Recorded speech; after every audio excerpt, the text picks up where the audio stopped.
खास मराठी न्यूज. उठा चला महाराष्ट्र घडवूया.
त्या दिवशी या महाराष्ट्राला ते परवडणार नाही, नवे नवे देशाला परवडणार नाही. कारण दिल्लीच्याही तख्त राखी तो महाराष्ट्र महाराष्ट्र हा देशाचं नेतृत्व करणार आहे.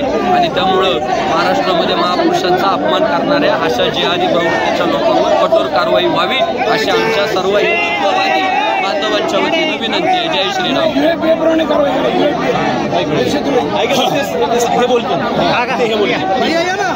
आज मी पंडित परशुराम मोडक वडकीचा राहणार आहे. मी आजच्या या मोर्चाच्या निमित्तानं महाराष्ट्र शासनाला हे सांगतो की ज्या पद्धतीने एखादा गुन्हा केल्यानंतर त्या गुन्हेगाराचं पूर्ण उत्तर प्रदेशामध्ये योगी आदित्यनाथ घराचं पार पूर्ण नायनाट करतात, तसा आम्ही इथे विनंती करतो इथल्या प्रशासनाला की जर ही शांतता ठेवायची असेल, परत असं काही घडू नये असं वाटत असत तर नुसतं त्याच्यावर गुन्हा दाखल करून उपयोग नाही, त्याच्या पूर्ण घरावरतीच गुन्हा दाखल केला पाहिजे. त्याची आई असेल, वडील असेल, भाऊ असेल, कारण तो दुसरी गेल्यानंतर घरामध्ये बसला होता, तो लपला होता, तो जर येडा असेल तर त्याला घराच्या बाहेर सोडलं कसं, त्याला का समाजामध्ये पाठवलं, याच्यासाठी आई वडील दोष आहेत. त्याच्या अख्ख्या कुटुंबावर गुन्हा दाखल झाला पाहिजे अशी आमची महाराष्ट्र शासनाकडे माहिती आहे. नवीन बातम्यांचे अपडेट पाहण्यासाठी 20-24 तास न्यूजला सबस्क्राईब करा आणि बेल आयकॉन प्रेस करा.